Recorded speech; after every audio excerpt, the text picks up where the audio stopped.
Permisi Mas, selamat malam. Perkenalkan, nama saya Naura. Saya dari Universitas UIN Wali Songo. Malam ini saya ingin mewawancarai Mas untuk menanyakan beberapa kasus penyimpangan yang terjadi di Indonesia mengenai Pancasila juga. Ya, Nah, sebelumnya saya sedang berbicara dengan Mas siapa ya?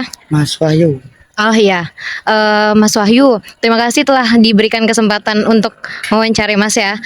Sebelumnya saya mau tanya nih Mas, menurut Mas Pancasila yang pertama itu gimana sih pemaknaannya bagi kehidupan Mas? Pancasila itu ya ketuhanan yang Maha Esa. Berarti ketuhanan yang Maha Esa itu kayak agama kita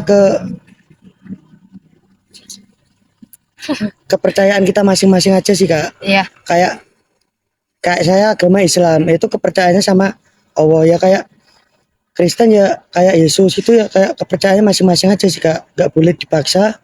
Kayak antar agama itu kayak saling saling mengayomi, saling kebersamaannya kayak nggak boleh membeda-bedakan satu sama lain itu loh Kak.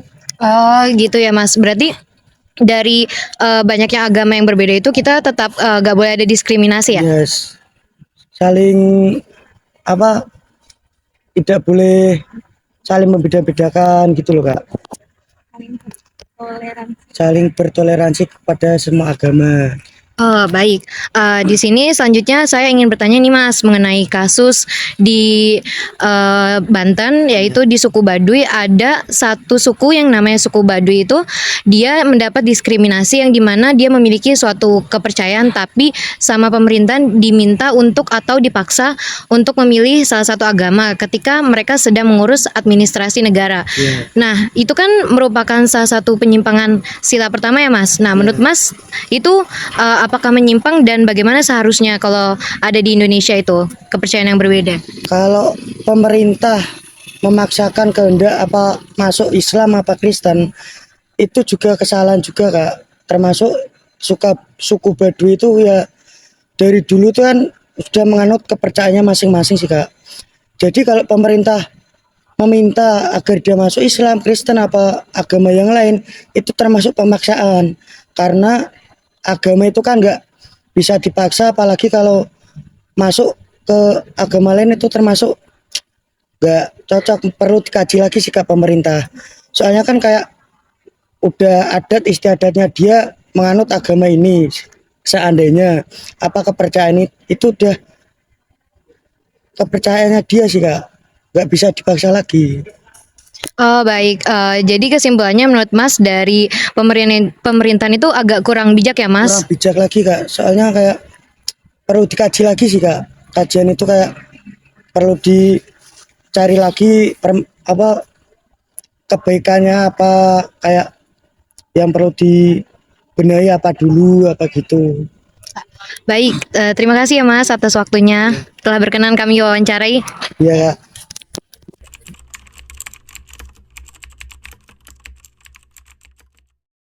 Monggo Pak, ini pertanyaan yang saya akan bawakan. Yang pertama yang diajukan itu yang pertama, uh, menurut Bapak pemaknaan dari sila kedua itu apa dan bagaimana yang seharusnya diimplementasikan? Oke, terima kasih. Kalau yang saya pelajari, kebetulan saya juga dulu dapat mata kuliah falsafah Pancasila di uh, program sarjana muda, ya sedikit banyak mengerti lah ya dengan kalau Pancasila itu di zaman saya itu ada penataran P4, artinya pedoman penghayatan pengamalan Pancasila yang sudah dihapus ketika reformasi tahun 1998. Sila yang kedua itu kan kemanusiaan yang adil dan beradab ya. Ini adalah perwujudan dari nilai kemanusiaan yang dimiliki oleh bangsa Indonesia, bahwa manusia merupakan makhluk yang berbudaya, bermoral, dan beragama. Adapun nilai kemanusiaan tersebut dalam penerapannya ya, satu, tentunya mengakui persamaan derajat, persamaan hak dan kewajiban asasi setiap manusia tanpa membedakan suku, keturunan, agama, ras, kepercayaan, jenis kelamin, status sosial, warna kulit dan lain sebagainya. Itu prinsip dasarnya di situ kan. Adapun pengembangannya bisa berbagai macam berbagai macam sikap, yaitu diantaranya saling mencintai antar sesama manusia, mengembangkan sikap saling tenggang rasa, atau dalam istilah bahasa Jawa itu tepo sliro. Contoh itu kalau tenggang rasa itu diantara kita dalam masyarakat ada perbedaan keyakinan, agama, harusnya kita bisa saling menghormati, saling menjaga kan, karena beragama itu adalah hak beragama itu dijamin oleh Undang-Undang Dasar 1945. Semua punya hak yang sama, sehingga tidak bisa diantara pemeluk agama itu mempersekusi agama yang lain karena mungkin dianggap itu mengganggu dan lain sebagainya. Kita sebagai muslim biasanya juga kan di masyarakat juga ada kegiatan yang sifatnya sifatnya berjamaah atau yang sifatnya sosial seperti pembacaan Yasin, tahlil. Sama halnya dengan yang non muslim, ada beribadah di rumahnya dengan beberapa komunitasnya, kelompoknya. Ya kita saling menghormati saja. Sama-sama kok kita ini. Kan dalam bermasyarakat tidak ada merasa yang paling benar. Benar itu untuk pribadi ya, kita tidak bisa keyakinan untuk diri kita, untuk agama, untuk pribadi kita itu harus kita benar. Tapi kita tidak boleh menyalahkan keyakinan orang lain. Begitu juga sebaliknya.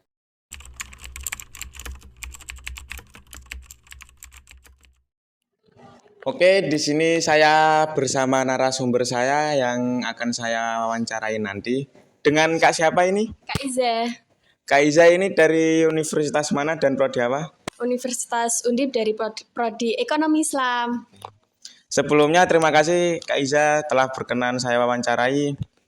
Nah Kak, saya ingin bertanya nih Kak mengenai pemaknaan dari sila ketiga itu apa ya? Dan bagaimana yang seharusnya diimplementasikan? Baik, sila ketiga itu kan persatuan Indonesia ya Kak. Nah, kita sebagai warga negara Indonesia itu harus menjaga persatuan Indonesia dengan menghargai keberagaman budaya, agama, suku bangsa, serta membangun hubungan yang harmonis antara sesama warga negara tanpa memandang perbedaan itu Kak, gitu Kak. Nah, seperti contoh nih Kak, kita aktif dalam berpartisipasi kegiatan komunitas, menghargai pendapat dan kepercayaan orang lain, atau menjaga persatuan dan kesatuan dalam berbagai aspek kehidupan lainnya, gitu Kak. Jika kita melihat ke belakang, pada tahun 2023 itu telah terjadi konflik di wilayah Kalimantan Barat dan Sulawesi Tengah yang melibatkan masyarakat adat dan perusahaan sawit, yang mana konflik tersebut itu menimbulkan kerusakan lingkungan dan kerugian yang cukup besar. Nah, saya ingin bertanya nih Kak, kepada Kak Iza, bagaimana keterkaitan kasus ini dengan Pancasila, yaitu sila ketiga? Baik, kalau menurut saya konflik tersebut itu memang terkait dengan Pancasila sila ketiga. Karena konflik tersebut itu mencerminkan ketidakharmonisan antara berbagai pihak di masyarakat yang mengakibatkan kerusakan lingkungan dan kerugian bagi semua pihak tersebut. Nah, implementasi sila ketiga dalam konteks ini itu membangun hubungan yang harmonis antar masyarakat, adat, dan pihak perusahaan. Dan dari pihak perusahaan itu harus menghormati dan melihat kebutuhan hak-hak masyarakat adat untuk menjaga persatuan dalam keberagaman Indonesia. Maka dari itu, pentingnya menciptakan dialog yang inklusif dan saling menghormati antara semua pihak yang terlibat agar mencapai solusi yang berkelanjutan dan menguntungkan bagi semua pihak dan menjaga keberlangsungan lingkungan hidup. Baik, terima kasih Kak.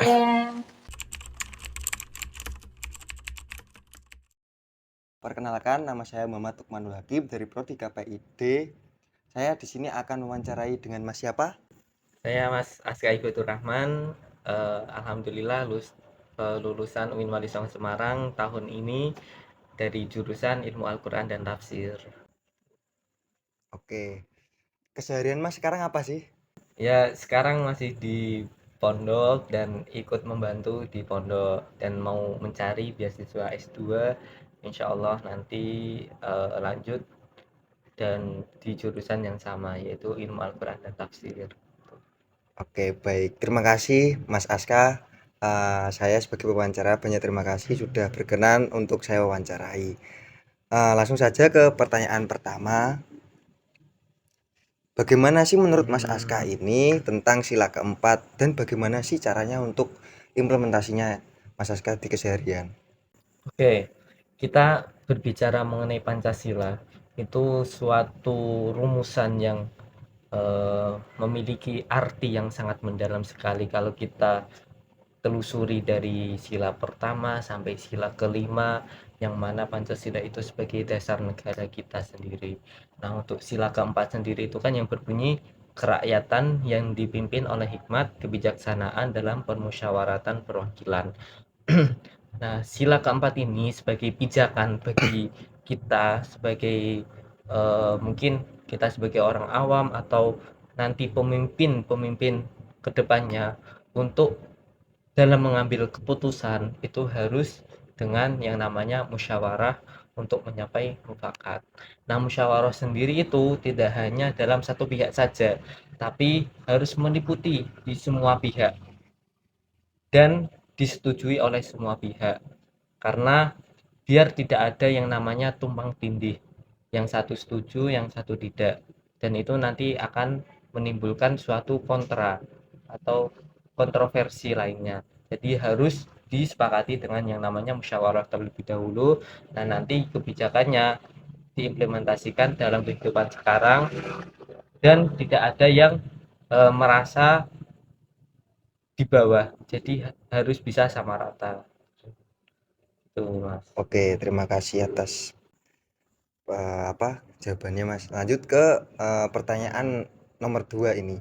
Seperti yang kita ketahui pada tanggal 30 Mei 2024 media mulai dihebohkan dengan keputusan Mahkamah Agung yang memungkinkan Kaisang Pangarep memenuhi syarat dan pemilihan gubernur. Bagaimana sih pendapat Mas Aska ini tentang peristiwa tersebut? Apakah hal putusan tersebut sudah selaras dengan aturan demokrasi yang berlaku di Indonesia? Mungkin dijawab. Ini mungkin sedikit agak berat ya mengenai Mas Kaisang, terus kemarin juga Mas Gibran yang katanya menabrak konstitusi dan sebagainya itu, aduh itu sangat berat sekali kalau. Jadi menurut pandangan saya terkait keputusan MA itu yang meloloskan atau memperbolehkan maju untuk pilkada untuk menjadi pemimpin di suatu provinsi atau di suatu kabupaten atau kota, dan syarat-syarat tersebut itu kan sudah dikaji lebih mendalam oleh para pakar, oleh para politikus lainnya yang ahli dalam bidang kepemimpinan. Nah, menurut saya sendiri mungkin putusan MA itu ya sudah sesuai dengan demokrasi yang ada, karena di situ kan MA mempunyai beberapa hakim, ya kan? Kan di situ ada yang namanya musyawarah terlebih dahulu untuk memutuskan syarat yang baru yang nantinya akan dijadikan patokan dalam pemilihan pilkada, pemilihan kepala daerah tersebut.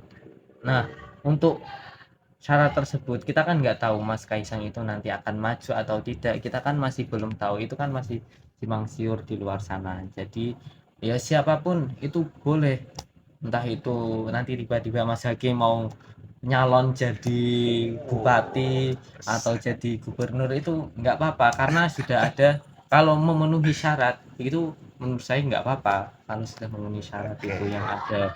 Jadi ya eh, kalau ditanya sesuai demokrasi yang ada atau tidak, ya kalau menurut saya sudah sesuai, dan itu mungkin sudah dikaji oleh beberapa pakar ahli, yang mana kita ya sebagai apa namanya rakyat biasa itu ya eh, itu kan kalau dalam ayat itu ati Allah wa ati Rasul wa ulil amri. Nah, kita taat kepada ulil amri. Dan di situ kan udah ada yang membahas masalah itu, ya kita sebagai apa namanya rakyat biasa ya kita harus mematuhi aturan yang ada itu. Tuh. Jadi ya udah sesuai. Kalau menurut saya sesuai. Tapi mungkin kalau di luar sana banyak yang kontra, itu ya itu mungkin dari pandangan mereka yang lain. Kita harus bisa menghormati apa namanya pandangan yang ada, pendapat yang ada, seperti itu Mas. Oke, terima kasih atas jawabannya. Sangat mungkin ini mungkin pertanyaannya apa jawabannya itu sangat bagus lah menurut saya. Dan terima kasih atas waktunya untuk meluangkan waktu untuk sesi wawancara ini.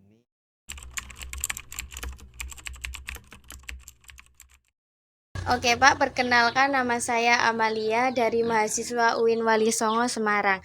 Nah, di sini saya boleh mewawancarai Bapak mengenai implementasi dari sila kelima. Boleh, Nah, sebelumnya saya berbicara dengan Bapak siapa ya? Pak Duto. Terima kasih Pak sudah berkenan kami wawancarai. Nah, menurut Bapak, pemaknaan dari sila Pancasila kelima itu apa dan bagaimana implementasinya? Sila kelima itu bagi keadilan sosial ya. Iya. Keadilan sosial bagi seluruh rakyat Indonesia. Tapi rakyat itu kurang keadilan. Jadi pemerintah tuh belum memandang keadilannya di mana itu kan. Bagi yang pegawai atau yang bekerja tetap itu sudah dapat keadilan. Yang belum dapat itu rakyat bawah menengah gitu. Kurang keadilannya. Jadi seharusnya pemerintah itu menyajikan lapangan pekerjaan supaya warga-warga bisa bekerja. Ya harusnya kan menengah ke bawah tuh dicarikan pekerjaan supaya yang menengah ke bawah tuh layak hidup gitu loh. Oke. Terus yang kedua ada pertanyaan lagi ya Pak. Ya. Yang kedua ada, pada tahun 2023 telah terjadi penggusuran paksa di Desa Wadas, Purworejo, Jawa Tengah, yang dimana penggusuran desa tersebut berkaitan dengan proyek pembangunan bendungan. Akan tetapi terjadi bentrok antara warga dan pemerintahan, yang mana nantinya jika warga tersebut digusur maka mereka akan kehilangan sumber penghidupan utama. Bagaimana menurut Bapak masalah mengenai pemerintahan membangun bendungan tersebut dan apa kaitannya dengan implementasi dari sila kelima tadi? Nah itu kan gini Mbak ya, namanya sudah dirugikan itu harusnya diganti rugi, ganti untung apa ganti rugi itu, biar enggak susah gitu loh. Apa dicarikan tempat yang lebih layak, lebih nyaman, cari pekerjaan pun tidak susah gitu loh. Terima kasih Pak atas jawabannya. Oke.